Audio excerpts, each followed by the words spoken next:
नमस्कार, India daily live देख रहे हैं आप और मैं हूं आपके साथ Shivam Dubey. India daily live के बेहद खास बुलेटिन भारत डेली लाइव में आप सबका बहुत बहुत स्वागत। बुलेटिन की शुरुआत करेंगे और रुक करेंगे पहली खबर की ओर। प्रधानमंत्री नरेंद्र मोदी ने दिल्ली में 28वें सीपीपीओसी सम्मेलन को संबोधित करते हुए संसदीय लोकतंत्र में स्पीकर और पीठासीन अधिकारियों की भूमिका पर प्रकाश डाला। उन्होंने कहा कि स्पीकर का काम मुख्यतः दूसरों को बोलते हुए सुनना है और यह जिम्मेदारी बड़ी महत्वपूर्ण होती है। प्रधानमंत्री मोदी ने संविधान सदन और इसके ऐतिहासिक महत्व का उल्लेख करते हुए कहा कि गुलामी के आखिरी सालों में इसी हॉल में संविधान सभा की बैठकें हुई और आज ये लोकतंत्र की सफलता का प्रतीक है। उन्होंने भारत की लोकतांत्रिक संस्थाओं और प्रक्रियाओं द्वारा हासिल की गई उपलब्धियों जैसे डिजिटल पेमेंट सिस्टम, वैक्सीन उत्पादन, स्टार्टअप इकोसिस्टम और रेलवे नेटवर्क का भी विवरण साझा किया। प्रधानमंत्री मोदी ने कोविड-19 महामारी के दौरान वैश्विक मदद और भारत की महिलाओं की लोकतांत्रिक भागीदारी का उदाहरण देते हुए समावेशिता और जवाबदेही की बात की। उन्होंने ग्लोबल साउथ के हितों और संसदीय लोकतंत्र के ज्ञान को बढ़ावा देने में भारत की भूमिका पर भी जोर दिया। ये जो सम्मेलन था लोकतंत्र, नेतृत्व और वैश्विक सहयोग के महत्व को दर्शाने वाला महत्वपूर्ण मंच साबित हुआ। और क्या कुछ कहा प्रधानमंत्री ने, सुनवाते हैं आपको। जिस स्थान पर आप सभी बैठे हैं वो भारत की डेमोक्रेटिक जर्नी का बहुत ही महत्वपूर्ण स्थान है।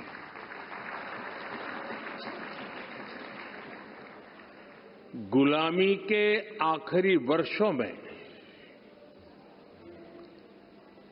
जब भारत की आजादी तय हो चुकी थी, उस समय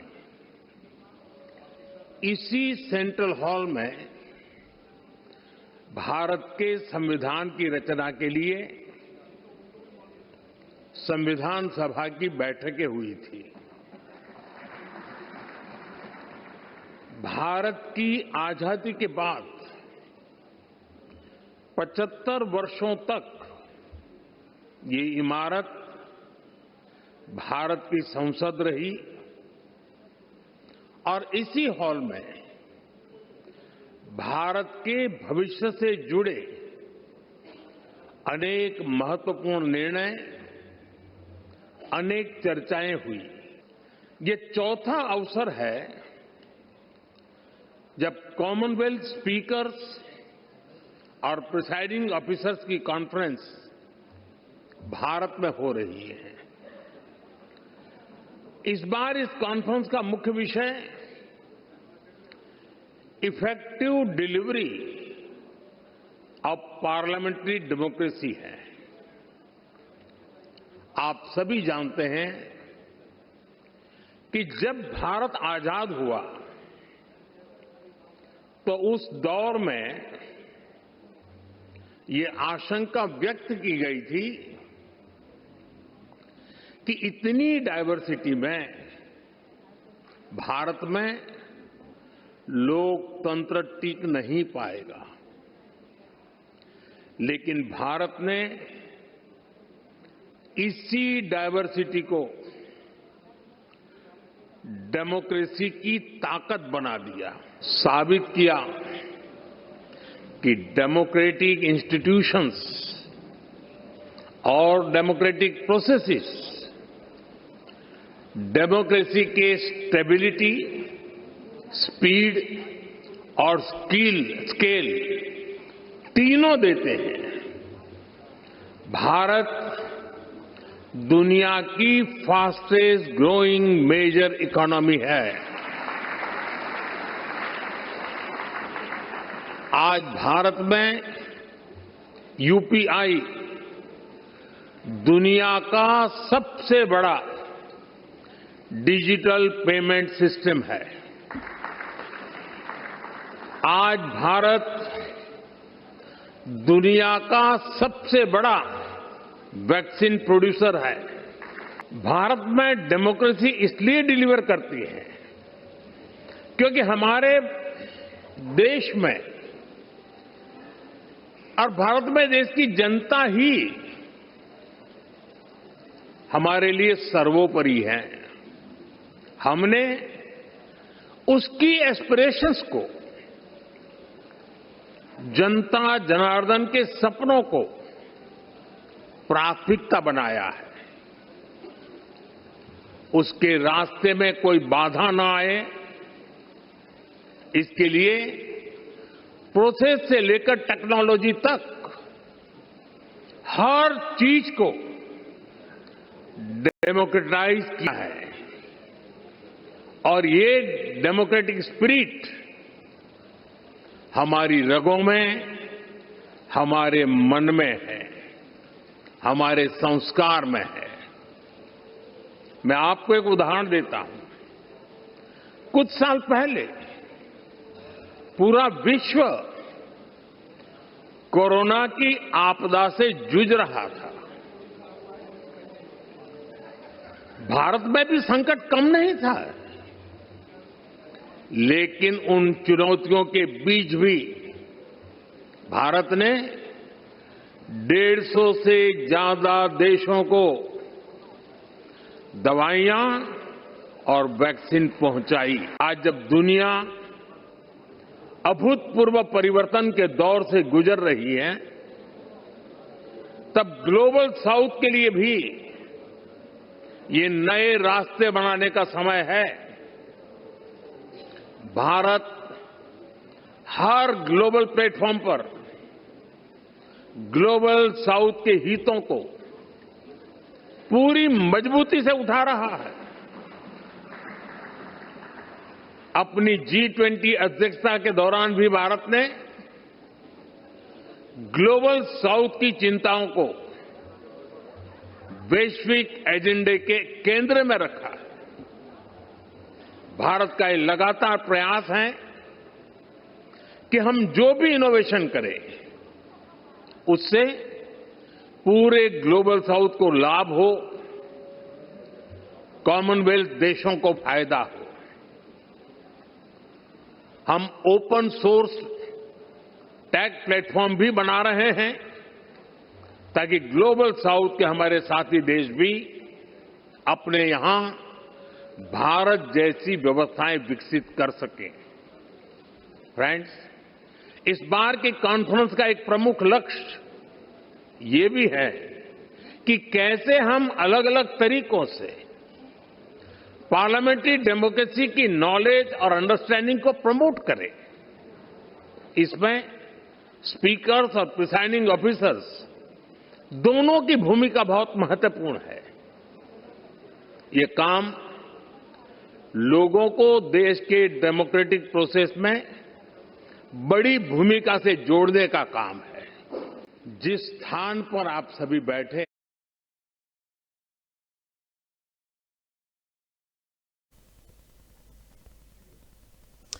तो रुक करेंगे अगली खबर की ओर। नई दिल्ली में प्रधानमंत्री नरेंद्र मोदी ने संसद भवन में कॉमनवेल्थ के स्पीकर और प्रिसाइडिंग ऑफिसर्स के 28वें सम्मेलन 2026 के दौरान विभिन्न देशों से आए प्रतिनिधियों से मुलाकात की। इस अवसर पर प्रधानमंत्री ने लोकतांत्रिक मूल्यों, संसदीय परंपराओं और वैश्विक सहयोग को मजबूत करने पर जोर दिया। सम्मेलन के दौरान अलग अलग देशों के स्पीकर्स और प्रिसाइडिंग ऑफिसर ने भारतीय लोकतंत्र के अनुभवों को समझा और आपसी संवाद को और सशक्त बनाने पर चर्चा की। प्रधानमंत्री मोदी ने भारत की संसदीय परंपराओं, समावेशी लोकतंत्र और वसुधैव कुटुंबकम की भावना को रेखांकित किया। यह सम्मेलन भारत की वैश्विक लोकतांत्रिक नेतृत्व भूमिका को और मजबूत करने की दिशा में एक महत्वपूर्ण कदम माना जा रहा है।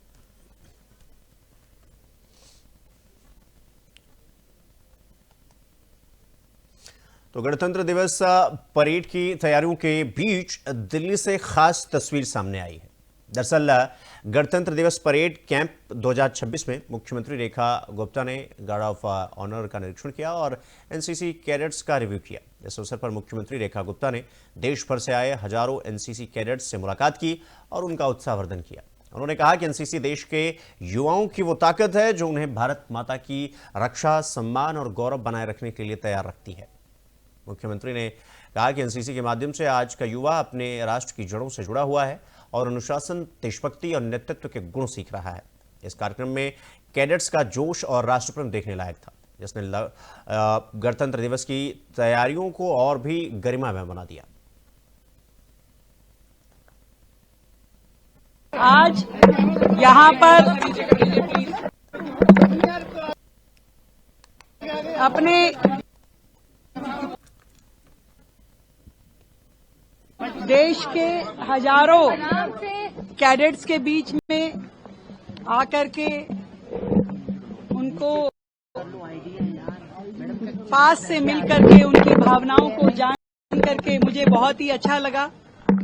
और सच में एनसीसी वो वर्कफोर्स है, युवाओं की वो शक्ति है जो भारत माता की रक्षा के लिए, भारत माता के सम्मान और स्वाभिमान को बनाए रखने के लिए तैयार की जा रही है। आज पूरे देश के युवा एनसीसी के माध्यम से अपनी देश की जड़ों से जुड़े हुए हैं। किसी भी प्रकार की कोई परिस्थिति देश में उत्पन्न होती है, चाहे डिजास्टर हो, चाहे सुरक्षा का विषय हो, हमारी इस युवा फोर्स को हम उसमें उपयोग कर पाते हैं। आज देश की सेनाओं के साथ साथ पैरेलली जो एनसीसी की कैडेट्स की पूरी फोर्स हमारे पास है।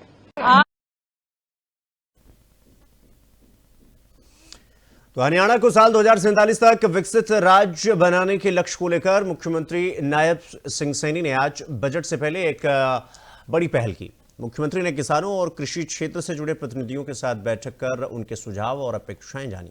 इस बैठक में कृषि मंत्री श्यामपाल राणा, लोक निर्माण मंत्री रणबीर गंगवा सहित कई वरिष्ठ प्रशासनिक अधिकारी भी मौजूद रहे। प्रधानमंत्री से मुख्यमंत्री ने कहा कि हरियाणा 2047 के विजन को साकार करने में किसानों की भूमिका सबसे महत्वपूर्ण है और उनकी जरूरतों और सुझावों को बजट में प्राथमिकता दी जाएगी। बैठक के दौरान किसानों ने कृषि, सिंचाई, फसल बीमा, आधुनिक तकनीक और ग्रामीण विकास से जुड़े मुद्दे रखे। सरकार का उद्देश्य है कि किसानों की आय बढ़े और कृषि क्षेत्र को मजबूत बनाकर हरियाणा को आत्मनिर्भर बनाया जाए। ये संवाद आगामी बजट की दिशा और प्राथमिकताओं को तय करने में महत्वपूर्ण माना जा रहा है।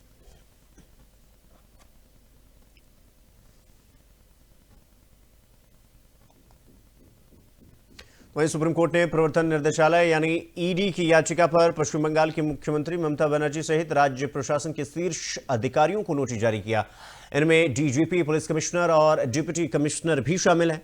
ईडी का आरोप है कि आईपैक परिसर में चल रही जांच के दौरान मुख्यमंत्री और राज्य के अधिकारियों ने जबरन दखल देकर जांच में बाधा डाली। सुप्रीम कोर्ट की जस्टिस प्रशांत कुमार मिश्रा और विपुल पंचोली की बेंच ने सभी प्रतिवादियों को 2 हफ्ते के भीतर जवाब हलफनामा दाखिल करने का निर्देश दिया। साथ ही कोर्ट ने पश्चिम बंगाल पुलिस द्वारा ईडी अधिकारियों के खिलाफ दर्ज एफआईआर पर भी रोक लगा दी है और आईपैक परिसर और आसपास लगे सीसीटीवी कैमरों की फुटेज सुरक्षित रखने का आदेश दिया है। इस मामले की अगली सुनवाई 3 फरवरी 2026 को होगी, जिस पर पूरे देश की नजरें टिकी हुई है। Notice and state the criminal cases initiated by on the basis of the complaint initiated by the Calcutta police. That has been stayed, and nothing is no more thing is there. Importantly, 2 or 3 observations are there. That one of the important observation in this matter by this Honorable Supreme Court, that when the election is forthcoming, then the interference by the ED to the political parties' affairs is also an important issue to decide. There are so many things to be decided, but this is also an important issue that has to be decided. Matter has been directed to appear on 3rd February. Notice and state the. तो अगली खबर महाराष्ट्र से है, जहां राज्य के मुख्यमंत्री देवेंद्र फडणवीस ने लोकल बॉडी चुनावों को लेकर अपनी महत्वपूर्ण बात को रखा और उन्होंने कहा कि वोटिंग लोकतंत्र की नींव का सबसे बड़ा और सबसे महत्वपूर्ण हिस्सा है और इसलिए सभी नागरिकों से अपील की है कि वो अपने मत का उपयोग करें। और मुख्यमंत्री ने बताया कि वोट देना सिर्फ आपका अधिकार नहीं बल्कि आपका कर्तव्य भी है और अच्छा प्रशासन सुनिश्चित करने के लिए हर मतदाता को जिम्मेदारी से वोट डालना चाहिए।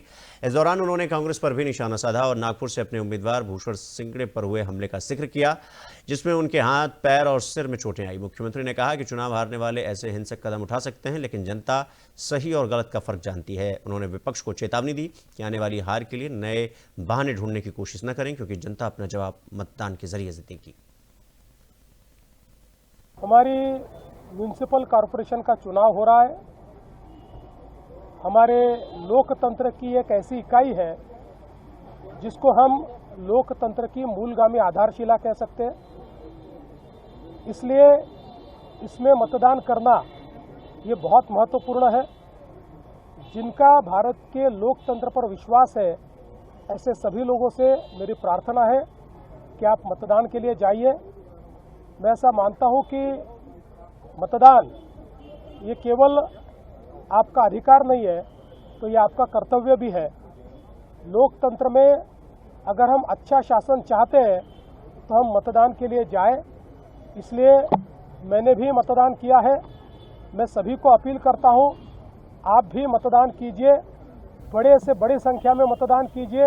हमारी तो हिमाचल प्रदेश के सिरमौर जिले में रिहायशी इलाके में एक घर में आग लगने से 6 लोगों की मौत हो गई। दरअसल घर के अंदर कुल 7 लोग मौजूद थे, जिनमें से एक को तुरंत नौराधार अस्पताल में प्राथमिक उपचार के लिए भेज दिया गया और फिर उसकी गंभीर स्थिति के चलते उसे सोलन रेफर कर दिया गया। हादसे की सूचना मिलते ही पुलिस और प्रशासन के उच्च अधिकारी मौके पर पहुंचने के लिए रवाना हुए, यानी कि मौके पर पहुंचे और फिर जिलाधिकारी प्रियंका वर्मा भी घटनास्थल का जायजा लेने पहुंची। अधिकारियों ने राहत और बचाव कार्य को प्राथमिकता देने के निर्देश दिए, जबकि आग लगने के कारणों का पता लगाने के लिए जांच शुरू कर दी गई। यह हादसा इलाके में गहरा सदमा पहुंचा गया है।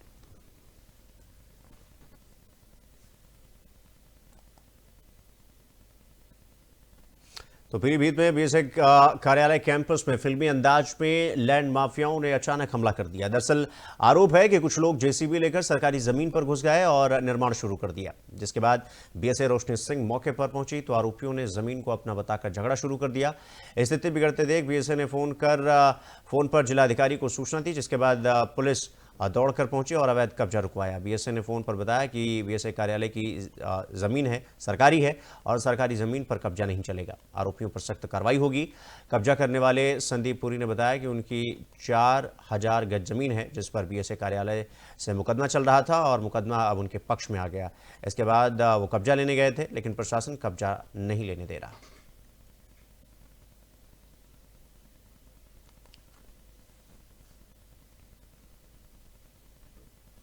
तो राजस्थान का सीकर जिला, जिसे शिक्षा और सांस्कृतिक नगरी के रूप में जाना जाता है, आज नशे के खिलाफ अपनी लड़ाई में एक बार फिर वो एक्टिव हो चुका है। दरअसल जिला पुलिस ने अवैध मादक पदार्थों के कारोबार को रोकने के लिए लगातार कार्रवाई तेज कर दी है। एडिशनल पुलिस अधीक्षक डॉक्टर तेजपाल सिंह के निर्देशन में कोतवाली पुलिस ने नाकाबंदी के दौरान 2 युवकों को 50 ग्राम से ज्यादा स्मैक के साथ गिरफ्तार किया। जानकारी के मुताबिक आरोपी इस मादक पदार्थ को जयपुर से बस के जरिए ला रहे थे और शहर और आसपास के इलाकों में सप्लाई करने वाले थे। पुलिस ने उनके कब्जे से बरामद स्मैक की कीमत करीब 4 लाख रुपए आंकी है। पुलिस के मुताबिक गिरफ्तार आरोपियों का परिवार भी इस अवैध कारोबार में सम्मिलित है और इस कार्रवाई से सीकर पुलिस ने यह संदेश दिया कि नशे की खतरनाक तस्करी और बिक्री पर अब कोई भी पाम नहीं रख सकता। सीकर पुलिस के लगातार प्रयासों से न केवल नशे पर अंकुश लगेगा, बल्कि शहर को नशा मुक्त बनाने की दिशा में बड़ा कदम भी आगे बढ़ेगा। बेसिकली इवनिंग में नाकाबंदी चल रही थी, उसमें एक मोटरसाइकिल जो संदिग्ध थी और पहले से ही पुलिस पर सूचना थी कि उस पर ये स्मैक की सप्लाई हो रही है। उसको चेक किया गया, उसमें एक पार्सल मिला और उसकी मात्रा लगभग 50 ग्राम, जो कि कॉमर्शियल क्वांटिटी है, उसको कोतवाल साहब ने पकड़ा और जो लीगल प्रोसीजर को फॉलो करते हुए जब्त किया और उसमें मुकदमा पंजीबद्ध किया गया है। और कहाँ से आ रही थी इसमें भी इन्होंने इन्वेस्टिगेट किया है। एक बस के थ्रू आ रही थी ये, और ओरिजिनेटर कौन है इस पर भी अनुसंधान कर रहे हैं और फाइनली कहाँ पर डिलीवर होनी थी इस पर भी अनुसंधान कर रहे हैं और क्या मोड है इनका, किस तरह से युवाओं तक पहुँचाई जाती है, इस पर भी अनुसंधान किया जा रहा है और अकॉर्डिंगली कार्रवाई की जाएगी। सीकर पुलिस लगातार प्रतिबद्ध है युवाओं को नशे से मुक्त रखने के लिए।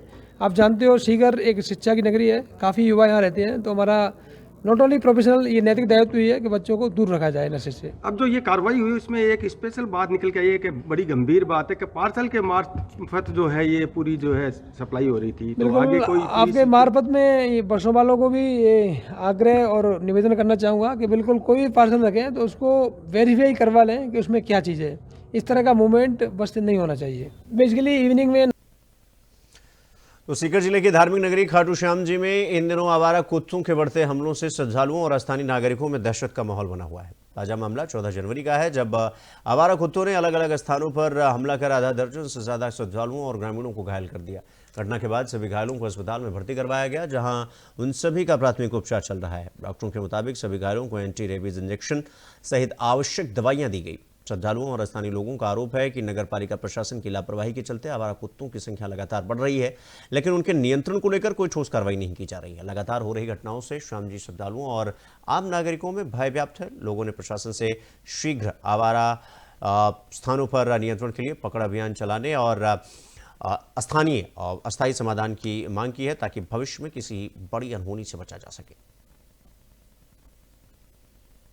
और डॉट बाइट काटने के 8-10 मरीज घायल अवस्था में हॉस्पिटल पहुंचे थे।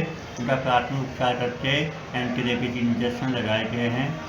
और इस साल 1 जनवरी से आज 14 जनवरी तक 51 पेशेंट डॉट बाइट से आ चुके हैं। राम जी में बहुत सारे श्रद्धालु मंदिर में आते हैं।